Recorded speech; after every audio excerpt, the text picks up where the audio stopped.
Ora então, saudamos a todos os irmãos que nos acompanham no estudo bíblico, enfim, dos diversos, não só em Portugal, como espalhados por este mundo.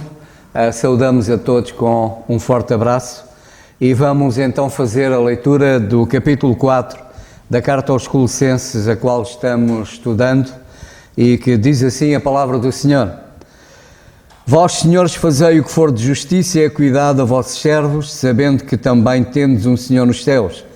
Preservarai a oração, levando nela com a ação de graças, orando também juntamente por nós, para que Deus nos abra a porta da palavra, a fim de falarmos do mistério de Cristo, pelo qual estou também preso, para que o manifeste como convém falar. Andai com sabedoria para os que estão de fora, remindo o tempo. A vossa palavra seja sempre agradável, temperada com sal, para que saibais como vos convém responder a cada um. Tíquico, irmão amado e fiel ministro e conservo no Senhor, vos fará saber o meu estado, o qual vos enviei para o mesmo fim, para que saiba do vosso estado e console o vosso coração. Juntamente com Onésimo, amado e fiel irmão que é dos vossos, eles vos farão saber tudo o que por aqui se passa. Aristarco, que está preso comigo, vos saúda, e Marcos, o sobrinho de Barnabé, acerca do qual já recebeste mandamento, se ele for ter convosco, recebei. E Jesus, chamado Justo, os quais são da circuncisão, são estes unicamente os meus cooperadores no reino de Deus, e para mim têm sido consolação. Saúda-vos Epáfras, que é dos vossos, servo de Cristo, combatendo sempre por vós em orações, para que vos conserveis firmes, perfeitos e consumados em toda a vontade de Deus. Pois eu lhes dou testemunho que têm grande zelo por vós e pelos que estão em Laodiceia e pelos que estão em Herápolis. Saúda-vos Lucas, o médico amado, e Demas. Saudai as irmãs que estão em Laodiceia e a Ninfa e a igreja que está em sua casa. E quando esta epístola tiver sido lida entre vós, fazei que também o seja na igreja dos Laodicenses, e que a que veio de Laodiceia lede a vós também. E dizei a Arquipo: atenta para o ministério que recebeste no Senhor, para que o cumpras. Saudação da minha mão e de Paulo. Lembrai-vos das minhas prisões. A graça seja convosco. Amém. Vamos agora passar ao nosso irmão Alberto. Um forte abraço para ele, e depois o irmão queira tenha algum pensamento para partilhar connosco, faça favor. Graças a Deus por sua palavra. Louvo ao Senhor pela vida dos irmãos, como é importante estudarmos as Escrituras e aprendermos, estimulando uns aos outros. Colossenses 4, no verso 10, que estamos estudando. Aristarco, que está preso comigo, vos saúde, e Marcos, o sobrinho de Barnabé, acerca do qual já recebestes mandamentos, se ele for ter convosco, recebei-o. Quantas vezes nós temos que lidar com situações desconfortáveis, um relacionamento que entra em atrito. Os cristãos podem e sempre surgem divergências complicadas no nosso meio. Isso não é novidade para ninguém. Atos no capítulo 15, no verso 36 até 41. Atos, que é um livro narrativo, conta a história de Paulo, Barnabé e o sobrinho Marcos. Por causa deste, houve uma discussão tamanha entre Paulo e Barnabé, que a equipa de evangelização teve que ser dividida. Barnabé voltou com Marcos. Mas qual o propósito das Escrituras em mencionar essa desavença, em mostrar essa discórdia entre irmãos? Não é para nos desanimar, não é para nos desencorajar, mas muito pelo contrário, é para nos encorajar, mostrando que nós somos de carne, nós somos pó ainda. E muitas vezes entramos em choque e muitas vezes brigamos ou viramos a cara um dos outros. Mas quem estava certo, Paulo ou seria Barnabé nesta questão? Antes de tomarmos um partido, devemos notar o desacordo entre ambos, que não era uma questão sobre heresias ou sobre imoralidades naquela primeira viagem missionária. Não.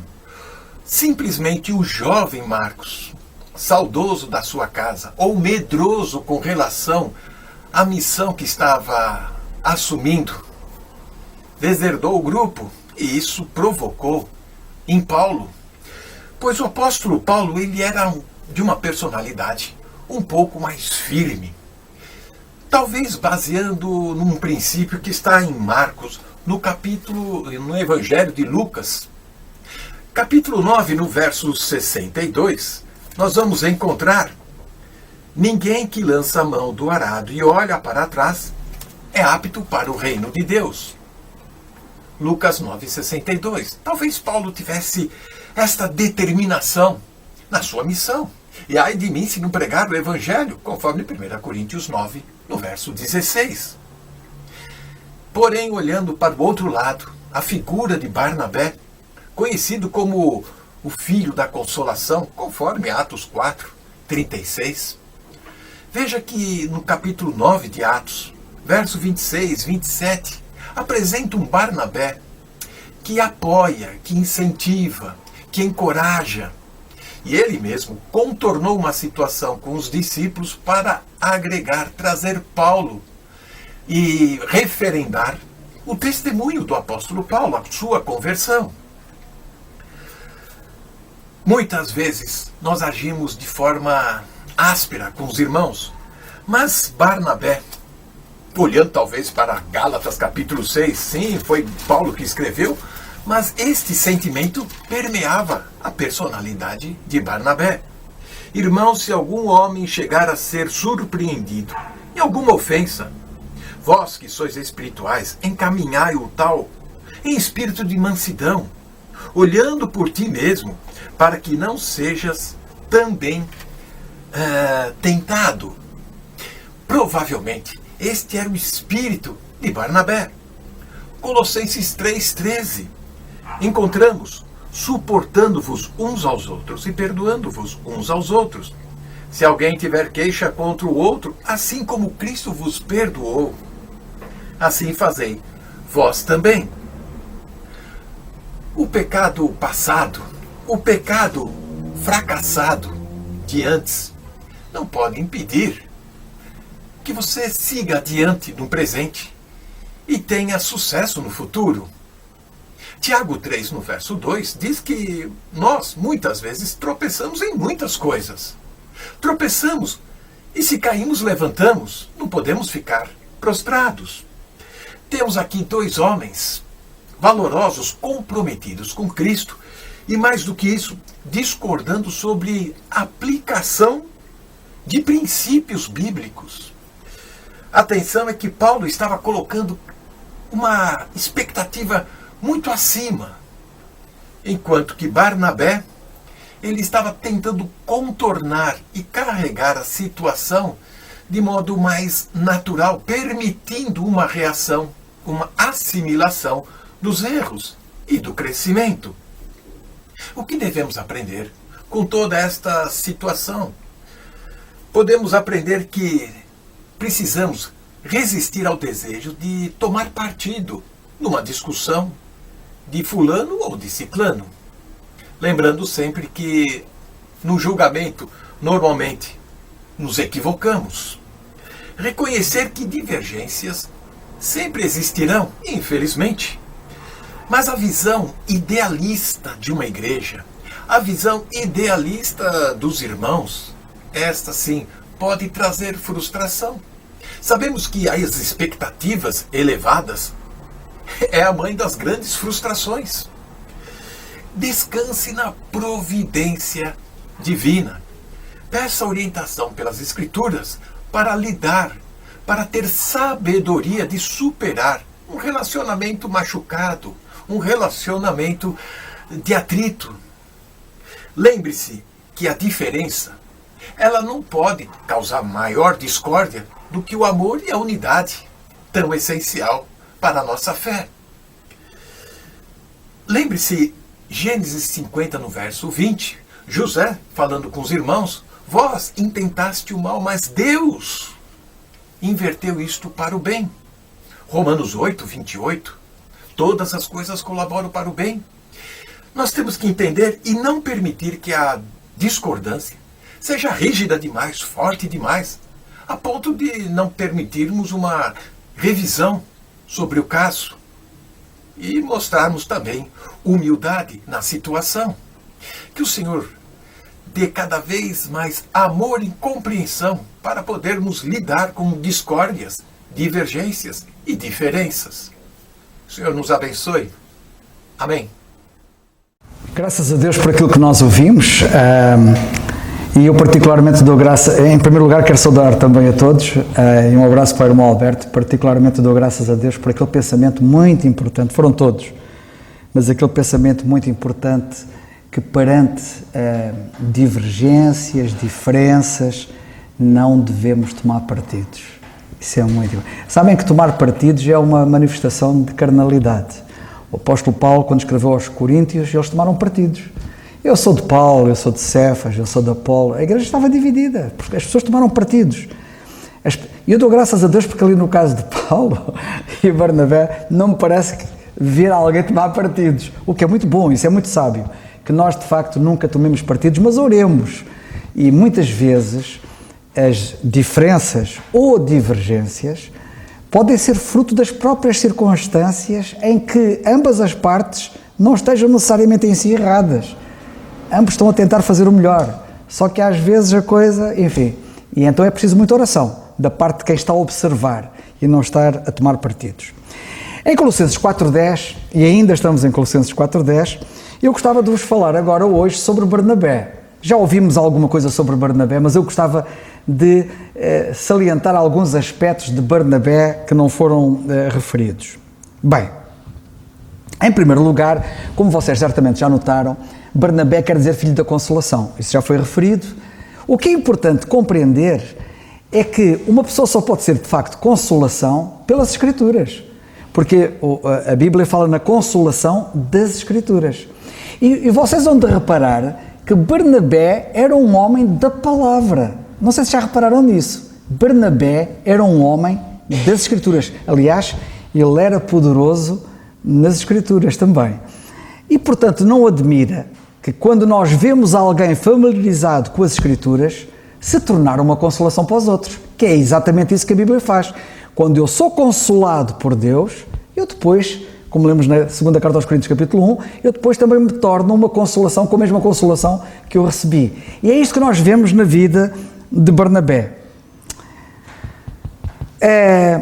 Bem, quem era então Barnabé? Eu não sei se vocês já repararam, mas Barnabé, além de outras coisas, e já vamos falar de uma dela que às vezes é muito ignorada, e eu não vou falar nela ainda, ele era profeta e era um doutor das Escrituras. Ele era um ensinador das Escrituras. E era um profeta. Daí a familiaridade dele com as Escrituras. No livro dos Atos dos Apóstolos, já agora vamos ler no capítulo 13, temos aqui a igreja em Antioquia, e nós lemos assim nos versículos 1 e 2. E na igreja que estava em Antioquia havia alguns profetas e doutores. Notem, havia naquela igreja em Antioquia alguns profetas e doutores. E já agora um pequeno pormenor.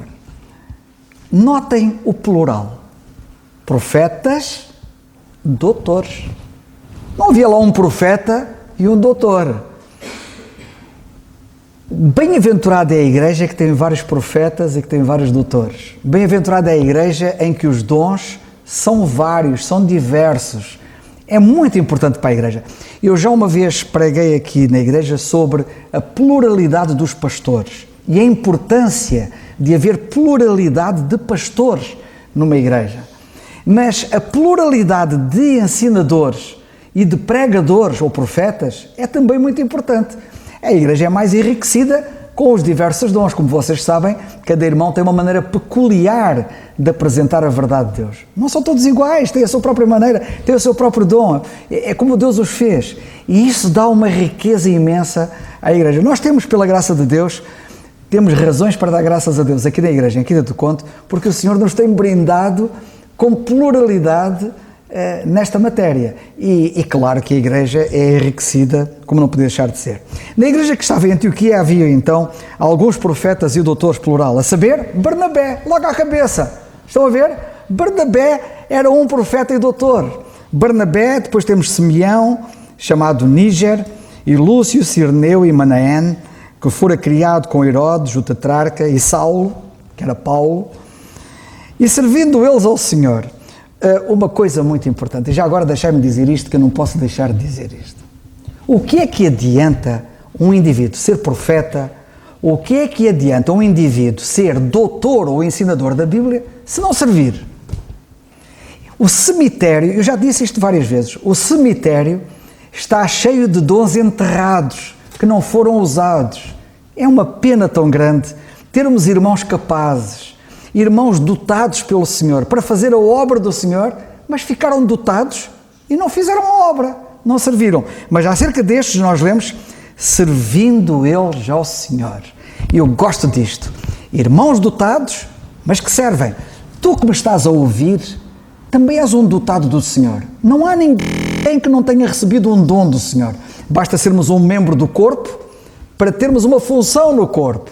Imaginem se eu tivesse, ainda que fosse este meu dedo pequenino, que é um dom aqui no corpo, se ele não funcionasse, o corpo perdia. Parece que não vale nada, não é? Parece que não é preciso. Então, se vocês perdessem o dedo, haviam de ver a falta que ele faz. Portanto, é muito importante que o corpo todo funcione. E todos nós temos dons. Todos nós somos um dom e temos dons que o Senhor nos deu. E, portanto, é importante pô-los em ação. E quando nós somos dotados e temos este desejo de servir, sabem o que é que acontece? O que temos na parte final do versículo 2. Disse o Espírito Santo: apartai-me Barnabé e Saulo para a obra que eu tenho chamado. Uma coisa é nós termos o dom, outra coisa é nós termos o desejo de servir, e outra coisa é o Senhor usar-nos no seu serviço. Quando estes três pormenores se reúnem, é o ideal. Ter o dom, ter o desejo e depois o Senhor usar-nos no serviço, que é o que nós vemos aqui. Em Atos dos Apóstolos, no capítulo 15, versículo 35, vamos avançar, nós lemos assim: e Paulo e Barnabé ficaram em Antioquia, ensinando e pregando. E cá estamos, portanto, a vê-los a utilizar os dons que Deus lhes deu. Mas estamos a falar de Barnabé, que é o que importa agora para o caso. Paulo e Barnabé ficaram em Antioquia, ensinando e pregando. Cá está o dom de doutor, ou de ensinador, e de profeta, de pregação. Porque profeta, muita gente não sabe, profeta é aquele que anuncia a palavra de Deus, aquele que prega a palavra de Deus. É um profeta. Quem profere a palavra de Deus é um profeta. Eu bem sei que depois já há diversos tipos de profeta na Bíblia, mas em si, profeta é aquele que anuncia a palavra de Deus. E era isto que ele fazia. Ele anunciava ou pregava a palavra de Deus e ensinava. E eu gosto desta parte do versículo 35, do capítulo 15 dos Atos. Paulo e Barnabé ficaram em Antioquia ensinando e pregando, notem agora, com muitos outros. E eu dou graças a Deus por isto. Nós não devemos... Eu às vezes fico triste porque às vezes em alguns círculos, alguns tomam conta de tudo, são autênticos diótrofes, tomam conta de tudo e só eles, e são eles, e só eles, e mais ninguém a não ser deles. A igreja perde muito quando assim é. Nós devemos dar graças a Deus por haver cada vez mais. Esta igreja devia ser uma igreja riquíssima, porque diz a Bíblia que para já tinha um Paulo, tinha um Barnabé, notem bem, e outros que são aqui mencionados. E depois, como se não bastasse, diz aqui muitos outros. A palavra do Senhor, ensinando e pregando com muitos outros a palavra do Senhor. E eu dou graças a Deus, e devemos orar sempre para que aqui na igreja em Quinta do Conde haja sempre muitos outros. Haja o José, o Nando, o Dário, o David e muitos outros. Que o Senhor, de facto, nos dê essa graça de podermos ter vários irmãos a ministrar. Depois temos aqui uma coisa curiosa, no versículo 36, depois de eles estarem a pregar, a ensinar, etc., com muitos outros, diz no versículo 36, alguns dias depois disse Paulo a Barnabé, Barnabé, disse Paulo, tornemos a visitar os nossos irmãos por todas as cidades em que já anunciamos a palavra do Senhor para ver como estão. Este é um pormenor muito importante que por vezes nos escapa a nós que pregamos e ensinamos. Sabem o que é? Não basta só pregar e ensinar. É importante ver como é que os irmãos estão. Será que eles têm aproveitado? Será que eles têm crescido? Será que houve proveito da parte deles? Eles tiveram esta preocupação. Vamos ver como estão. Como estão. Já agora precisamos chegar ao pé de cada um de vocês aí nos bancos e dizer assim, como estás? Como estás? Muito bem. No capítulo 11, também do livro dos Atos dos Apóstolos, nos versículos 22 a 26, temos um outro pormenor e outra particularidade de Barnabé. Notem que nós estamos a falar de Barnabé. Eu quero me cingir em Barnabé. E lemos assim no versículo 22 do capítulo 11. Chegou a fama destas coisas aos ouvidos da igreja que estava em Jerusalém e enviaram Barnabé a Antioquia. Deixa-me dizer aqui uma coisa importante. A igreja em Jerusalém era uma igreja de peso. A igreja em Jerusalém é uma igreja famosa. É uma igreja de muito peso. E esta igreja de muito peso, quando teve uma missão importante para ser realizada, entregou a missão a Barnabé. Ele devia ser um homem de toda a confiança. Devia ser um crente fantástico. Porque na obra de Deus nós não vamos enviar a qualquer pessoa. Não pode ser enviado a qualquer pessoa. Quem for enviado tem que ser alguém de confiança e tem que ser alguém bem preparado. Era assim Barnabé. E por isso ele foi enviado a Antioquia, o qual, quando chegou e viu a graça de Deus, se alegrou. E nós também nos devemos alegrar por vermos a manifestação da graça de Deus. E a coisa que mais alegra um crente é ver a manifestação da graça de Deus. Ver a manifestação da graça de Deus na vida dos outros. Ver a manifestação da graça de Deus. E deixar-me dizer aqui uma coisa muito importante. Irmãos, deixemos que a graça de Deus nos invada, nos permeie, nos afete, nos transforme, nos ensine. Este é um problema que muitos, infelizmente, ainda não perceberam. Que a graça não somente salva, mas a graça edifica, a graça ensina, a graça santifica, a graça faz maravilhas e deve fazer maravilhas na vida do crente. Reparai que, por exemplo, o apóstolo Paulo diz assim, eu fiz muito mais do que todos os outros, mas muito mais. Vocês não estão bem a ver. Vocês estão a ver o que é que os outros fizeram. Eu fiz muito mais. Depois ele diz assim, contudo não eu. Alguém poderia pensar que ele estava a se exaltar. Contudo não eu, mas a graça de Deus em mim. É isto que a graça quer fazer. A graça faz coisas incríveis. A graça pode fazer com que eu seja aquilo que os outros todos não são. Portanto, eu queria chamar a vossa atenção para isto, porque nós ministramos, nós ensinamos, nós falamos, mas o nosso desejo é ver a graça de Deus depois operar, é a graça de Deus transformar, é a graça de Deus... há até um livro escrito por muito antigo, escrito por um grande homem de Deus da época, chamado John Strombeck. E este John Strombeck escreveu um livro, escreveu vários. Um é o Tão Grande Salvação. Outro livro dele é Disciplinados pela Graça. Todos nós devíamos ler esse livro. Está em português, está aí fora de circulação, provavelmente, quase de certeza. Mas era um livro muito antigo, chamado Disciplinados pela Graça. A graça disciplina. E ele, quando viu a graça de Deus, se alegrou. Porque é isto que anima um crente. E é isto que o animava a ele, era chegar lá e ver a graça de Deus operar. E ele então, obrigado, e ele então ficou todo animado. E exortou a todos a que permanecessem. Porque este é um problema de muitos crentes. Nós às vezes até conseguimos algumas conquistas na vida, mas depois não permanecemos. Conseguimos algumas pequenas vitórias, mas depois não continuamos. E ele então exortou a todos que permanecessem no Senhor com propósito de coração. E diz a Bíblia acerca de Barnabé, que era um homem de bem, porque era homem de bem. Nós devemos ser homens e mulheres de bem. E depois, não admira, não é? Cheio do Espírito Santo. Sabe quem era Barnabé? Um homem cheio do Espírito Santo. E de fé. Um homem cheio de fé. E já agora deixa-me dizer uma coisa. Isto aqui é um mundo, é um poço. Eu agora não vou estar aqui a meditar aqui nisto, porque isto é um poço. Mas eu quero chamar a vossa atenção para isto. Porque será que ele não desistiu de João Marcos? Porque era um homem de fé. Epá, eu acredito que o João Marcos vai lá. Isto está difícil, mas ele vai lá. Eu sou um homem de fé.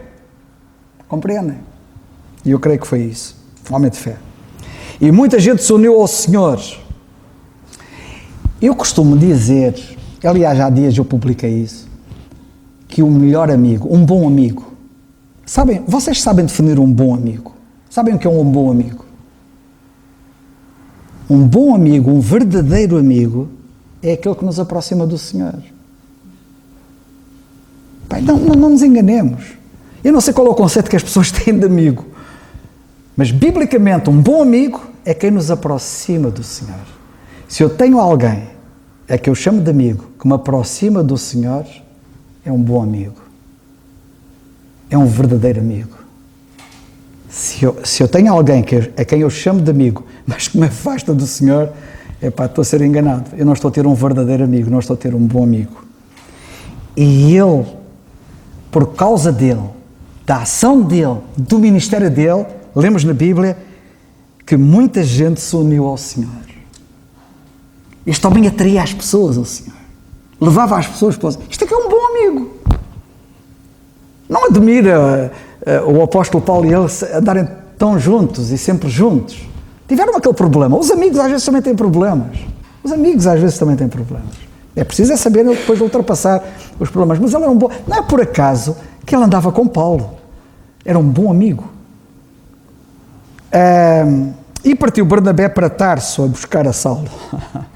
Versículo 25. E achando, o conduziu para Antioquia. Foi buscar Saulo e levou-o para Antioquia. E sucedeu que todo um ano se reuniram naquela igreja e ensinaram muita gente. E cá está o papel dele de ensinador. Se há uma das características... Muita gente... Podemos passar por Barnabé e não percebermos bem quem era Barnabé. Barnabé era um verdadeiro ensinador. E ele é sempre visto a ensinar. E cá está ele a ensinar muita gente, e em Antioquia foram os discípulos, pela primeira vez, chamados cristãos. Nesta característica, que é notória nele, do ensino, ele era mesmo um ensinador. Um ensinador é alguém que conhece muito bem a Bíblia. Um ensinador é alguém que domina bem os temas bíblicos. Era Barnabé. E sabem que um verdadeiro ensinador é que pode resistir a ataques de heresias. Porque um verdadeiro ensinador conhece bem a Bíblia. Ele era o homem das Escrituras, eu já vos disse, ele era filho da Consolação. Ele tinha uma relação com as Escrituras muito íntima. Conhecia bem a palavra de Deus. E por isso a pregava e por isso a ensinava. Sabem que ensinar é mais profundo do que pregar. Requer mais conhecimento. Requer mais detalhe. E o facto de ele ser um grande ensinador, conhecer bem todos os assuntos na Bíblia, permitia-lhe enfrentar grandes combates contra heresias. E é o que nós temos aqui, agora, nesta passagem, no versículo 8, em Atos 13. Mas resistia-lhes Elimas, o encantador, assim se interpreta o seu nome, procurando apartar da fé o procônsul. Portanto, ele enfrentou alguém que estava a resistir à mensagem, estava a resistir à palavra. Todavia Saulo, que também se chama Saulo, cheio do Espírito Santo, e fixando os olhos nele, disse: ó filho do diabo, cheio de todo o engano e de toda a malícia, inimigo de toda a justiça, não cessarás de perturbar os retos caminhos do Senhor? Eis aí, pois, agora contra ti a mão do Senhor, e ficarás cego sem ver o sol por algum tempo, e no mesmo instante a escuridão e as trevas caíram sobre ele, e andando à roda buscava quem o guiasse pela mão. Então o procônsul, vendo o que havia acontecido, creu, maravilhado. Notem agora isto, creu, maravilhado da doutrina do Senhor. Nós temos que ser fortes na doutrina. E só uma doutrina sólida, só uma doutrina, verdadeiramente doutrina, pode libertar alguém do erro, que era o caso. Pode esclarecer, porque o que prega, prega, ok? O que prega, prega. Mas o que ensina, justifica. Ele diz, isto é isto porque isto é assim, por causa desta razão e daquela e da outra. E esta exposição da doutrina levou este homem a ficar maravilhado. Maravilhado. É muito importante ensinar bem as Escrituras, que a ponto das pessoas ficarem maravilhadas e verem que as Escrituras são mesmo palavra do Senhor, porque o ensinador tem esta missão, tem esta responsabilidade e este privilégio. Portanto, é preciso expor a doutrina do Senhor de forma a as pessoas ficarem maravilhadas. E Barnabé era assim. Ora bem, quando nós chegamos ao capítulo 13 e no versículo, mais à frente, no versículo 43, nós lemos assim: e despedida à sinagoga, muitos dos judeus e dos prosélitos religiosos seguiram Paulo e Barnabé. E aqui vocês reparem que nós temos uma sinagoga e nós temos aqui religiosos que estavam errados na sua religiosidade. E o que é que aconteceu por causa do ministério de Paulo e de Barnabé, dois grandes ensinadores? Seguiram-nos, como nós vemos aqui nesta passagem, os quais, falando-lhes, os exortavam que permanecessem na graça, porque a graça era algo relativamente novo para estes que os ouviam. Versículo 46, mas Paulo e Barnabé, usando de ousadia, isto é uma das características que tem que haver no pregador e no ensinador, é ter ousadia, disseram: era necessário que a vós se vos pregasse primeiro a palavra de Deus, mas visto que a rejeitais e vos não julgais dignos da vida eterna, eis que nos voltamos para os gentios. Capítulo 15, versículo 1 e 2. Outra situação crítica em que o conhecimento da Bíblia era muito importante. Houve um concílio em Jerusalém, no capítulo 15, para se tratarem de assuntos polémicos, doutrinais.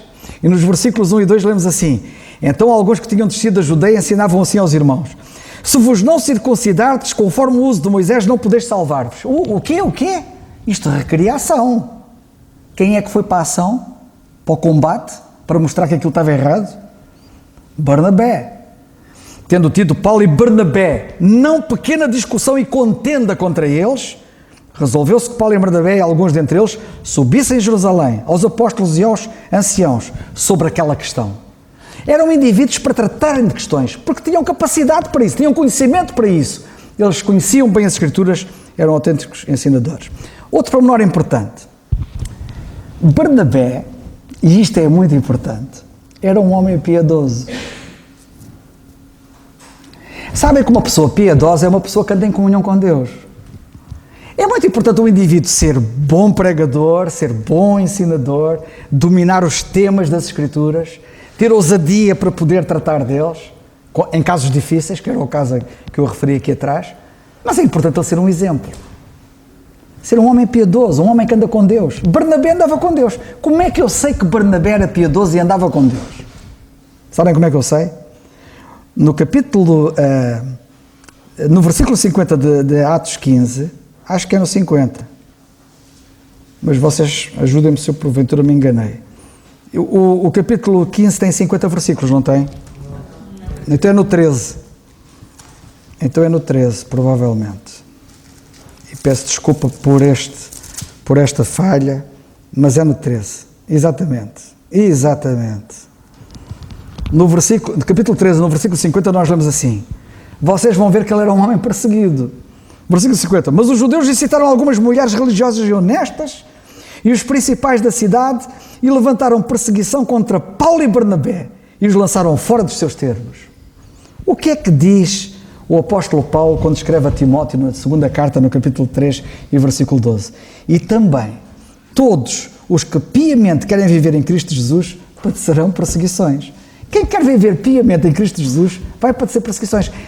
Os piedosos são incompreendidos, são perseguidos. Era o caso dele. Outro pormenor importante.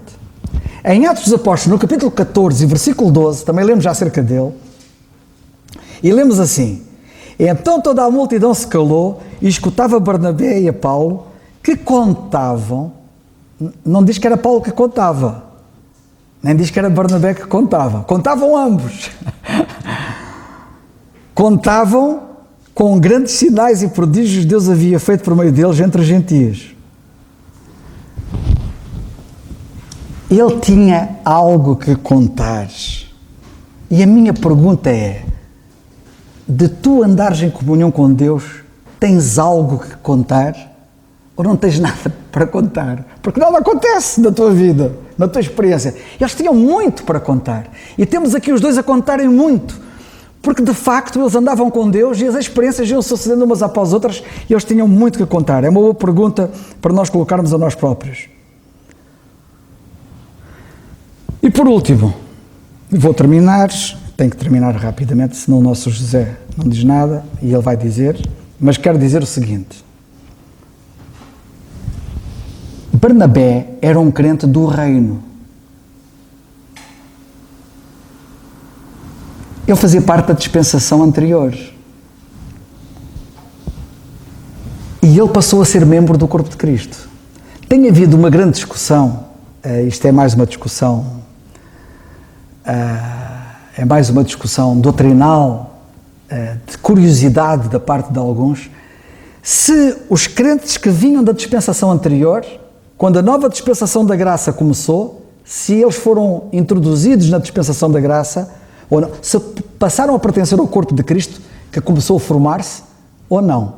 E eu creio que sim. Há quem ache que não, mas eu tenho razões para crer que sim. E Barnabé é uma das provas disso. E porquê que eu digo isso? Barnabé foi salvo antes da conversão de Paulo.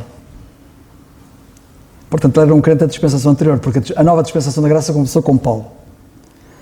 Depois de Pentecostes, para não terem dúvidas, em Atos dos Apóstolos, no capítulo 4, nós vemos que Barnabé vendeu a sua herdade e deu dinheiro aos apóstolos. Portanto, ele fazia parte daqueles que deixaram tudo quando se converteram antes desta dispensação, em que se tinha que vender tudo e dar tudo. Temos isso no capítulo 4, versículos 36 e 37, não vou agora ler, vocês depois vejam se quiserem, mas ele vendeu tudo o que tinha. Mais tarde vemos Barnabé ser enviado com Paulo como seu cooperador. Ele que pertencia à dispensação anterior passou a ter uma ação preponderante na nova dispensação da graça. Passou a ser cooperador de Paulo. Como nós lemos, servindo eles ao Senhor e jejuando, disse-lhe o Espírito Santo, apartai-me a Barnabé e a Saulo, já tinha lido este versículo há bocado, para a obra que os tenho chamado. E Deus chamou-o para uma obra, e a obra tinha a ver com a dispensação da graça. Em Atos dos Apóstolos, capítulo 13, versículo 2. Paulo e Barnabé pregaram ambos aos gentios. Mas Paulo e Barnabé, usando de ousadia, disseram, era mistério que a vós vos pregasse a primeira palavra de Deus. Também li este versículo há bocado. Eles foram pregar aos gentios.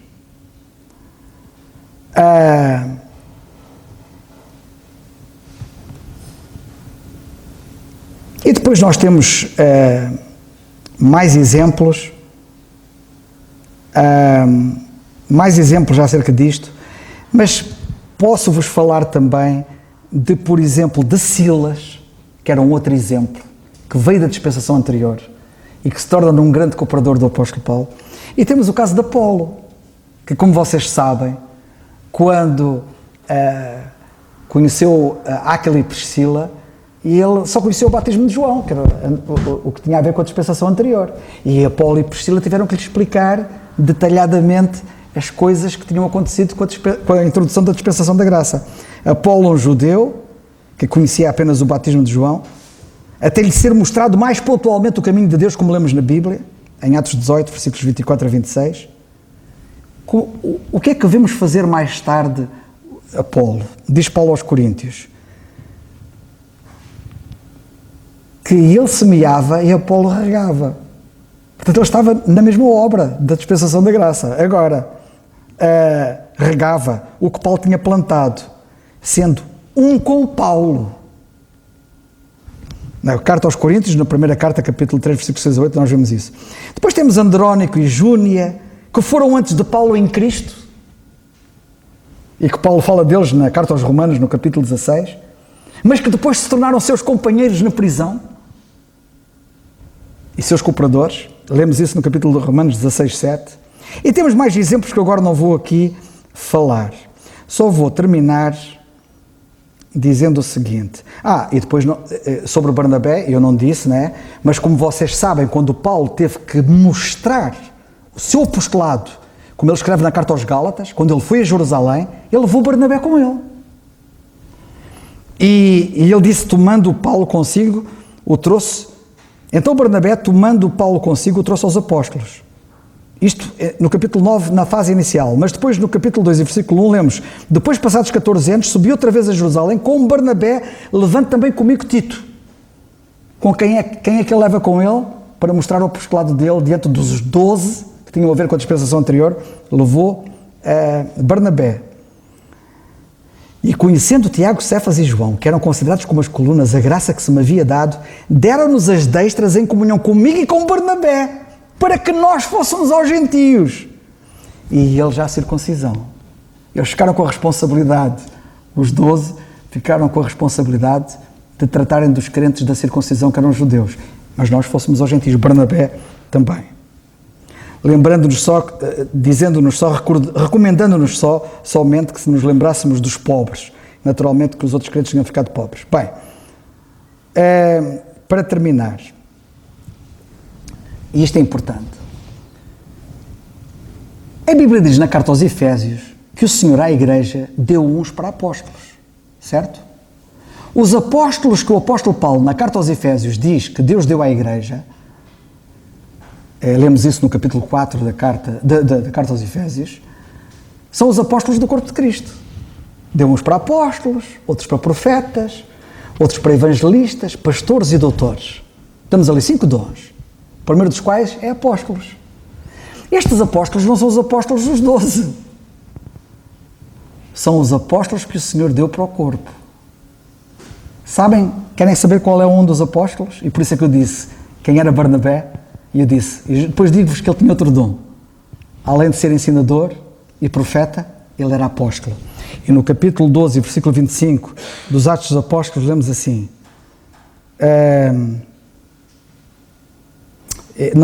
Desculpem, não é essa passagem. Capítulo 14, versículo 14. Depois termino com outra. Diz ele assim: ouvindo, porém, isto, os apóstolos Barnabé e Paulo. Será que ouvi bem? Apóstolos Barnabé e Paulo? É verdade. Barnabé era um dos apóstolos que Deus deu para edificar. Mais uma prova de que ele pertenceu ao corpo de Cristo. Rasgaram os seus vestidos e saltaram para o meio da multidão, clamando, etc. Por último, mesmo por último, eu dou graças a Deus por este homem. O que é que ele dizia aos outros? Epá, eu estou contente, estou alegre ao ver-vos firmes na graça, mas perseverem. Eu tenho um conselho para vocês perseverem, vocês continuem. Lembra-se de eu dizer aquilo há pouco? Um crente não pode estar a dizer aos outros para perseverarem se ele não for um perseverante. E o que lemos em Atos 12, 25 é assim: Barnabé e Saulo, havendo terminado aquele serviço, voltaram para Jerusalém, levando também consigo João, que tinha por sobrenome Marcos. Barnabé e Saulo, havendo terminado aquele serviço, voltaram para Jerusalém. Ele não parava. Acabava uma coisa, continuava outra, ele perseverava. Que Deus nos ajude. Nem sequer é um pensamento, é mais uma exortação a mim particularmente e a cada um de nós, que é em relação à forma como o versículo 10 termina: se ele for ter convosco, recebei. É questão do receber. O Nando já falou alguma coisa sobre isto, mas em relação a Marcos, o receberem, a forma como o iam receber era importante, porque se o recebessem de uma forma indiferente, certamente o efeito nele seria negativo. Ele ficaria de uma forma em que a Igreja iria perder, porque não iria ser para a Igreja aquilo que poderia ser de bênção e de ajuda. Mas o que eu queria aqui chamar a nossa atenção é a forma de nós recebermos na Igreja. Eu acho que isto é muito importante. Se os irmãos repararem, eu próprio já dei testemunho disso, uma das coisas que mais me marcou quando eu me converti foi a forma como eu fui recebido na Igreja. E se repararem, praticamente são poucos os testemunhos de alguém que se converte, que é convidado para ir assistir a um culto, são poucos aqueles que não referem esse aspecto. A forma como foram recebidos na Igreja, o carinho, a afabilidade, portanto, o cuidado que a Igreja teve em recebê-los, em apoiá-los, e isto é de facto muito importante. Isto, digamos que para mim, é a primeira coisa que marca. É a primeira coisa que marca e que fica para sempre gravado na nossa memória. Por vezes, mais do que propriamente a palavra que ouvimos. Porque se me perguntarem qual foi a mensagem que eu ouvi pela primeira vez, não sei. Pela primeira vez a mensagem, eu não sei qual foi. Mas sei e me lembro da forma como fui recebido. Portanto, isso é muito importante que a Igreja saiba receber aqueles que nos visitam. Porque certamente uma pessoa que nos visita e portanto, é indiferente a sua presença, que ninguém lhe diz nada, que, portanto, ninguém lhe liga qualquer importância, eu tenho a certeza que não volta. Eu não voltava. Se eu chegasse a um sítio e fosse recebido, portanto, de uma forma indiferente, sem que ninguém se tivesse qualquer interesse, eu não voltava, não é? E por isso, acho que isto é de facto algo muito importante que nós, tanto os mais novos como os mais velhos, nós devemos ter muito cuidado e muita atenção em relação à forma que recebemos aqueles que de facto nos chegam. Procurar estar com eles, procurar recebê-los bem, procurar animá-los, que se sintam de facto bem connosco, que se sintam de facto bem, porque essa é a primeira coisa, o primeiro impacto que a pessoa tem. E por isso acho que isto é um aspecto muito importante e que às vezes não levamos em conta. E certamente algumas pessoas que aqui vieram, se calhar não voltaram mais porque não foram recebidos como deviam ter sido. E por isso não voltaram mais. E se nós, e eu acredito que se nos preocupamos com a salvação das almas, nunca devemos esquecer que isso é, sem dúvida nenhuma, um aspecto muito importante que depois levará ao resto. Se for bem recebido, desejará voltar, desejará estar e vai ouvir e, se Deus quiser, irá converter-se. Mas, portanto, a primeira impressão que fica é de facto muito importante. Que o Senhor nos ajude a recebermos bem e que as pessoas se sintam bem no nosso meio. Era apenas isto. Vamos terminar então o culto e vamos então terminar com oração. Senhor nosso Deus e Pai, obrigado, Senhor, porque nós pedimos que Tu falasses aos nossos corações e Tu falaste e nos mostraste, Senhor, como no passado servos Teus, Senhor, foram aquilo que Tu quiseste que eles fossem e não hesitaram, se entregaram completamente nas Tuas mãos, se deixaram conduzir por Ti e ser usados por Ti, Senhor, e por isso foram aquilo que foram e os Seus nomes, a Sua obra ficou narrada, Senhor, nas Escrituras para o nosso ensino, para o nosso exemplo. Eram homens e mulheres como qualquer um de nós. Portanto, qualquer um de nós pode também ser um servo Teu. Por isso, Pai, que Tu continues a falar aos nossos corações e que, de facto, possas contar connosco. Que cada um de nós possa dizer, eis-nos aqui, Senhor, usa-nos para a Tua glória. Aceita, pois, a gratidão dos nossos corações por este tempo tão precioso na Tua presença. Continua connosco, continua a falar aos nossos corações. Leva-nos agora em bem, Senhor, até aos nossos lares. Dá-nos uma noite de paz e descanso. E se for da Tua vontade que amanhã vivamos, ajuda-nos a viver para a Tua glória. No nome do Senhor Jesus o pedimos. Amém. O culto já terminado.